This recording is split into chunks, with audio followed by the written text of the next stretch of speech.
Неколку години ги чекаа, неколку часа ги слушаа. 25 нови аудиобомби за монструмот декнаа на третиот кат од кривичниот суд. Се слушаа гласовите на поранешни владини функционери.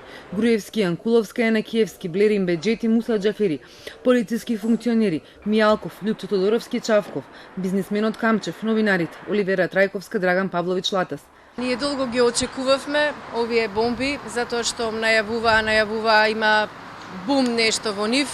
Меѓутоа, за овие 4 часа, како што видовте и вие, не знам дали имаше таков бум, затоа што нешто суштинско нема во бомбите.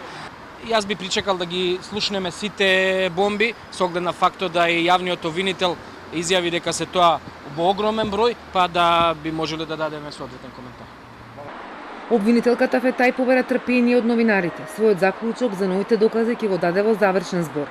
Слушнавте и самите, кои се соговорници, времето кога се одвиваат разговорите, нивната содржина. Меѓутоа, анализа детална на сите докази, на секој поединечно и на сите во склоп на една целина, ќе има кога ќе дадам свој завршен збор. Во моментов не можам ништо повеќе да кажам.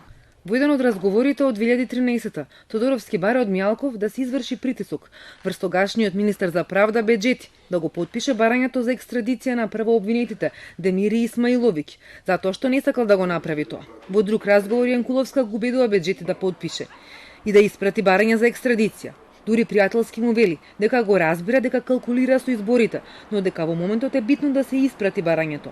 Потоа, со датумот за екстрадиција може да се калкулира, а тој одговара да не се закажуваат рочишта до изборите и ветува дека на редниот ден ќе го пушти документот за Приштина.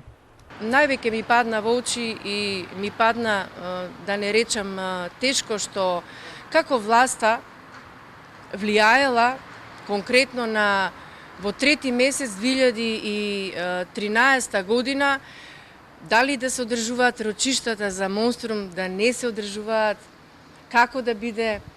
Значи, стварно е жално и ете и со овој разговор се потврдува како власта има влијание врз судството, за жал, а овие родители позади мене доаѓаат секој ден, секој час, очекуваат нешто сериозно, очекуваат правна држава.